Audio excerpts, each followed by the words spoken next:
السلام علیکم ناظرین، پروگرام تبصرہ کے ساتھ میں ہوں محمد بلال غوری۔ میرے ساتھ تشریف رکھتے ہیں جناب ڈاکٹر عاصم اللہ بخش صاحب اور ان کے ساتھ ہیں جناب الطاف قریشی صاحب کہ جو اسکاٹ لینڈ یارڈ کی ٹیم پاکستان آئی ہے، جیسے کہ کل بھی ہم نے اس پہ بات کی اور آج یہ بات مزید واضح ہو گئی۔ وزارت داخلہ کے ترجمان نے بھی کہہ دیا اور خود اسکاٹ لینڈ یارڈ ٹیم کے جو سربراہ ہیں انہوں نے بھی کہا ہے کہ ہم صرف تکنیکی معاونت فراہم کریں گے اور معلومات کا تبادلہ کریں گے۔ تو کیا انتخابات سے پہلے کوئی اس طرح کی رپورٹ جو ہم توقع کر رہے تھے کہ کوئی آ جائے گی، کوئی ممکن ہے ایسا؟ دیکھیں، ابھی کچھ نہیں کہا جا سکتا، اس لیے کہ اسکاٹ لینڈ یارڈ کی ٹیم نے جو کچھ بھی کہا ہے اگر اس کو آپ سامنے رکھیں تو بڑی سیدھی سی بات ہے کہ جو بھی وہ رپورٹ تیار کریں گے وہ عوام تک تو نہیں پہنچے گی، پبلک نہیں کی جائے گی، وہ حکومت پہلے اس کو دیکھے گی۔ اور اس میں یہ بھی انہوں نے کہا ہے اس ٹیم نے کہ ہم کسی فرد یا افراد یا کسی خاندان کے کہنے پر تحقیقات نہیں کریں گے، بلکہ گورنمنٹ جو کچھ ہم سے کہے گی ہم اس کے حوالے سے ساری تحقیقات کریں گے۔ ایک اچھا عمل تو ہے کہ ٹھیک ہے، چلیے تحقیقات ایک غیر ملکی ایجنسی آگے کرتی ہے، اس کے کیا نتائج سامنے آتے ہیں ابھی ہم اس کے بارے میں کچھ نہیں کہہ سکتے۔ یہ بھی حکومت نے کہا ہے کہ وہ کوشش کرے گی کہ اگر ضرورت پڑے تو اس ٹیم کے ارکان کو وزیرستان بھی لے کے جائے، لیکن ساتھ میں یہ بھی کہہ دیا کہ وہاں خطرات بہت ہیں، ہم کوشش کریں گے ان کی سیکیورٹی کی۔ پہلے سے ایک خوف پیدا کر دیا گیا اس ٹیم کے ممبران کے ذہنوں کے اندر کہ پتہ نہیں وہاں پر کیا صورتحال ہوگی۔ اس کا دیکھیے، یہ جو ہمارے سامنے ایک پڑا ہوا ہے، کون سے اس کا ہے؟ جی، یہ اکانومسٹ کا سرے ورک ہے جس میں ایک بام بنایا گیا ہے، بام کے اوپر پاکستان لکھا ہوا ہے، لیکن جو ٹائٹل آپ اس کا دیکھو بہت خوبصورت ہے، nothing else has worked, it is time for Pakistan to try democracy.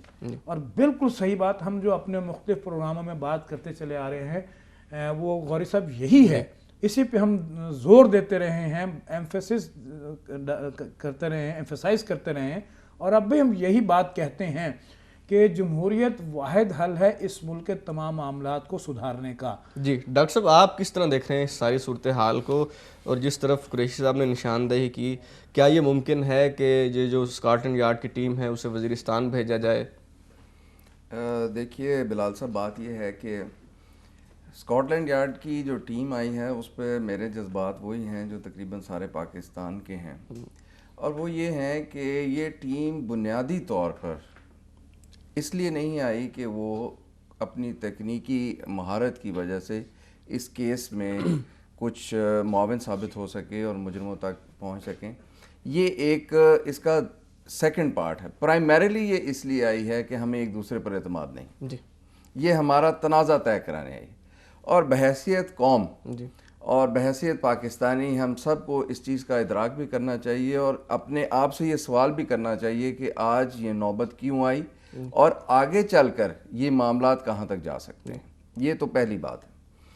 دوسری بات یہ ہے کہ اسکاٹ لینڈ یارڈ کی ٹیم کے متعلق جیسے کل بھی ہم نے پروگرام میں ڈسکس کیا تھا کہ یہ ایٹ بیسٹ جو رول ادا کر سکتی ہے وہ ایک کوآرڈینیٹر کا ہے، کہ تمام معلومات کو، تمام اویلیبل ڈیٹا کو، تمام جو افراد اس میں انوالوڈ رہے ہیں، ڈاکٹرز ہوں، پولیس کے لوگ ہوں، تحقیقاتی ایجنسیوں کے لوگ ہوں، ان تمام سے جو حاصل شدہ انفارمیشن ہے اس کو آرگنائز کر دے، اور وہ جب بھی آپ شواہد کو آرگنائز کرتے ہیں، تحقیقات اور کیا ہے، آپ شواہد کو آرگنائز کرتے ہیں، وہ ایک خاص سمت میں اشارہ خود بخود کرتے ہیں۔ تحقیقات کے غیر جانبدار اور ان کے درست ہونے کا معیار ہی یہ ہے کہ جب وہ آپ شواہد کو اکٹھا کریں گے وہ خود بخود اشارہ کریں گے۔ اور کرمنالوجی میں ایک بات بہت زور دے کر کہی جاتی ہے کہ کرائم اگینسٹ پراپرٹی بلائنڈ ہوتا ہے، آپ اس تک پہنچیں یا نہ پہنچیں یہ آپ کی قسمت ہے، لیکن کرائم اگینسٹ ہیومن پرسن جو ہے وہ خود بولتا ہے کہ یہ کرائم کہاں سے ہوا ہے۔ تو اس لیے اسکاٹ لینڈ یارڈ کی ٹیم جو آئی ہے، اور جو موقع پہ صدر مملکت نے بھی کہا کہ جو وہ خون کے نشان مٹا دیے گئے یا وہ کسی کی نااہلی ہے، لیکن بات یہ ہے کہ جو روٹین میں بھی قریشی صاحب بھی ایگری کریں گے کہ جو روٹین کے بھی پروسیجرز ہوتے ہیں اس میں جو local S H O, local police کی جو نفری ہوتی ہے ان کی تربیت ہوتی ہے کہ وہاں پہ کیا کیا شواہد فوراً جمع کر لیں۔ تو اس لیے توقع یہ بھی کی جانی چاہیے کہ انہوں نے کچھ نہ کچھ گراؤنڈ ورک کیا ہوگا۔ تو اگر یہ تمام چیزیں کچھ بٹس اینڈ پیسز میں بھی ہمیں مل جاتی ہیں تو میرا خیال ہے کہ ہم ایک پازیٹیولی جو ہے آگے بڑھ سکتے ہیں اور دیکھ سکتے ہیں کہ یہ حملہ ہم پر، یہ محترمہ پہ نہیں، پاکستان پر یہ حملہ کس سمت سے ہوا اور اس کو کرنے والے کون لوگ ہیں. لیکن اس میں بہرحال جیسے ہم پہلے بھی اپنے پروگراموں میں ذکر کرتے رہے ہیں، جو کلیدی کردار ہے وہ ہمارے اپنے لوگوں نے ہی ادا کرنا ہے.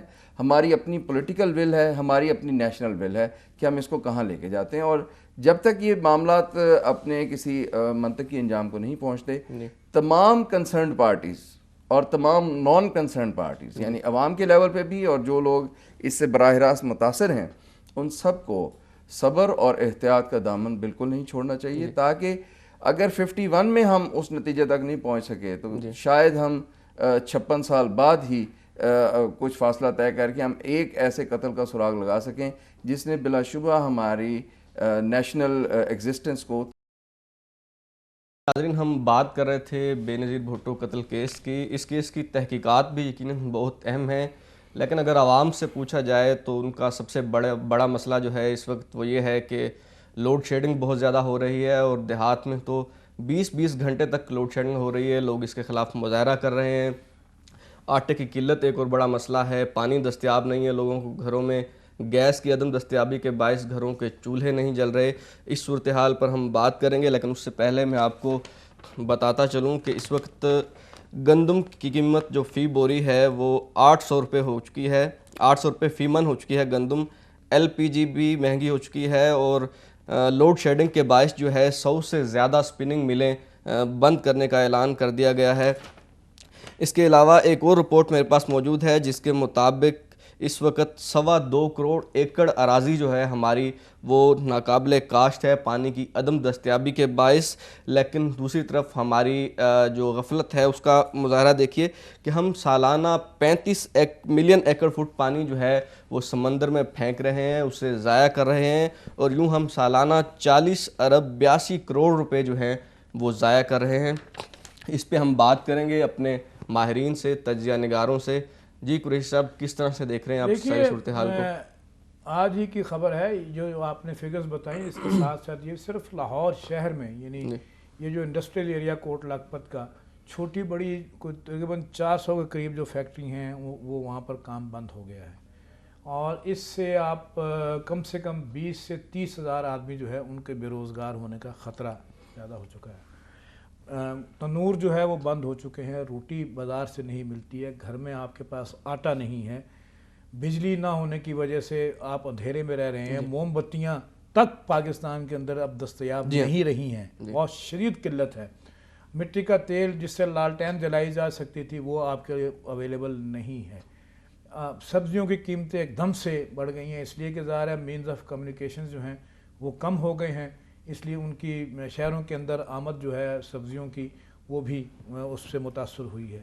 تو زندگی کے ہر شعبے پر اس کا اثر پڑ رہا ہے. دیکھیں، حکومتیں وہ ہوتی ہیں جو پہلے سے چیزوں کو ویژولائز کرتی ہیں اور آئندہ 5 سال 10 سال 20 سال 50 سال تک کے لیے وہ کوئی نہ کوئی منصوبہ بندی کرتی ہیں. ہمارے ہاں تکلیف دہ بات بلال غوری صاحب یہ ہے کہ ہماری یہ حکومتیں، اور وہ خاص طور پر یہ جو غیر جمہوری حکومتیں ہیں، ان کے لیے تو صرف ڈنگ ٹپاؤ جس کو پنجابی میں کہتے ہیں، یہ صرف وہ کام کرتے ہیں کہ کل کا دن ہمارا کیسا گزرے گا. جیسے وہ پریڈکشن پیشن گوئیاں اخبارات میں روز شائع ہوتی ہیں کہ آپ کا آج کا دن کیسا گزرے گا، تو یہ بالکل اسی انداز سے یہ معاملات کو طے کرتے ہیں کہ کل آ رہا ہے، اب کل کا دن ہم نے کیسے گزارنا ہے.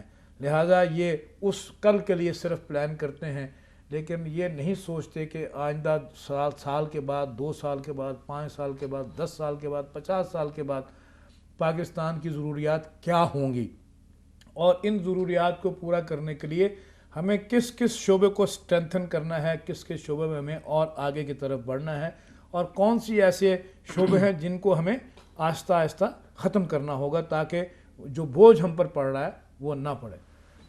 تو ہونا تو یہ چاہیے تھا جیسے ذوالفقار علی بھٹو نے اپنے زمانے میں کیا تھا کہ یہ کالا باغ ڈیم اور اس کے ساتھ ساتھ 3-4 اور ڈیمز بنانے کا بھی منصوبے تیار ہو چکے تھے، فیزیبلٹی رپورٹس ان کی تیار تھیں، لیکن اس کے بعد اس پہ کوئی کام نہیں ہوا. اس لیے کہ ہم نے غیر جمہوری حکومتیں ہونے کی وجہ سے ایسے اس ملک کے اندر، اس معاشرے کے اندر ایسے ٹکراؤ اور تصادم کے واقعات رونما کرائے گئے جن کے نتیجے میں ہم سب کچھ بھول گئے کہ ہمارا مستقبل کیا ہوگا. ہم صرف اسی پہ رہ گئے کہ آج ہم نے اپنی جان کیسے بچانی ہے، آج ہم نے اپنے بچوں کے لیے روٹی کس طریقے سے پیدا کرنی ہے، کہاں سے پیدا کرنی ہے.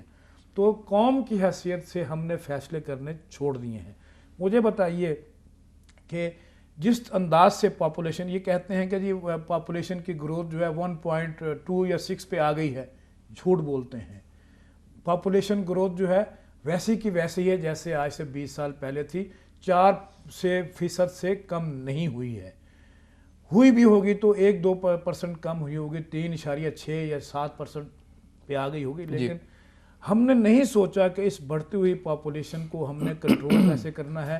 اس بڑھتی ہوئی پاپولیشن کو جب کھانے کی ضرورت پڑے گی، جب روٹی کی ضرورت پڑے گی، جب کپڑے کی ضرورت پڑے گی، جب تعلیم کی ضرورت پڑے گی، جب اس کو بجلی کی ضرورت پڑے گی، جب اس کو پانی کی ضرورت پڑے گی، جب اس کو گیس کی ضرورت پڑے گی، ہم کہاں سے پورا کریں گے؟ یعنی عجیب بات ہے نا. اب دنیا بھر میں ہم سے زیادہ سرد ممالک ہیں. ہمارے ہاں تو سردی صرف 2 مہینے کے لیے ہوتی ہے. لیکن آپ دیکھیں ہمیں یہ کہا جاتا ہے کہ گیس اس لیے نہیں آپ کو مل سکتی ہے، لوڈ شیڈنگ ہم کر رہے ہیں کہ وہ سردی بڑی سخت ہے اور ایسے لگتا ہے جیسے گیس پائپوں کے اندر کہیں جم گئی ہے. مطلب ہے کیا یہ ہم کس دور میں زندہ رہ رہے ہیں؟ یہ ٹیکنالوجی کا زمانہ ہے، دنیا کہاں سے کہاں پہنچ چکی ہے اور ہم ابھی تک لوگوں کو یہی اسی حوالے سے بیوقوف بنا رہے ہیں کہ جی وہ گیس اصل میں جم گئی ہے پائپوں کے اندر سردی کی وجہ سے.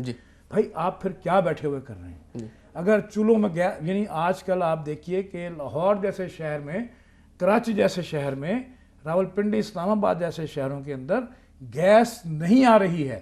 دن میں کچھ اوقات کے لیے آتی ہے، وہ بھی اتنی کم ہوتی ہے کہ بڑی مشکل سے جو ہانڈی میں 15 منٹ میں تیار ہوتی تھی پریشر کوکر میں، وہ اس وقت جو ہے وہ کم سے کم 8 سے پون گھنٹے کے اندر تیار ہوتی ہے. جی ڈاکٹر صاحب، جس طرح ہم قریشی صاحب نے بھی بات کی اس پر، جو موجودہ صورتحال ہے بجلی کی لوڈ شیڈنگ، اس کی کیا وجہ ہے؟ اگر پانی ہمارے پاس کم ہے تو پھر یہ جو 35 ملین ایکڑ فٹ پانی سمندر میں گر رہا ہے، یہ کہاں سے آ رہا ہے؟ جیسا کہ قوم پرست جماعتیں جو ڈیموں کی مخالفت کرتی ہیں، ان کا یہ کہنا ہے کہ پانی موجود ہی نہیں ہے. کیا سمجھتے ہیں، کیا صورتحال ہے اس وقت؟ دیکھیے بلال صاحب، پہلے تو میں جو قریشی صاحب بات کر رہے تھے، اگر مجھے آپ اجازت دیں تو میں تھوڑی سی وہ بات انہوں نے معاشرتی انداز میں کی اور درست کی. میں ایک اور طرف ایک اور اینگل ٹیکنیکلٹی جو ہے، نہیں، ایک اور اینگل سے آپ کی توجہ دلاؤں گا. اللہ تعالیٰ نے سود کو حرام کہا ہے اور سود لینے والے کو یہ وعید دی گئی ہے کہ وہ اللہ اور اس کے رسول سے دشمن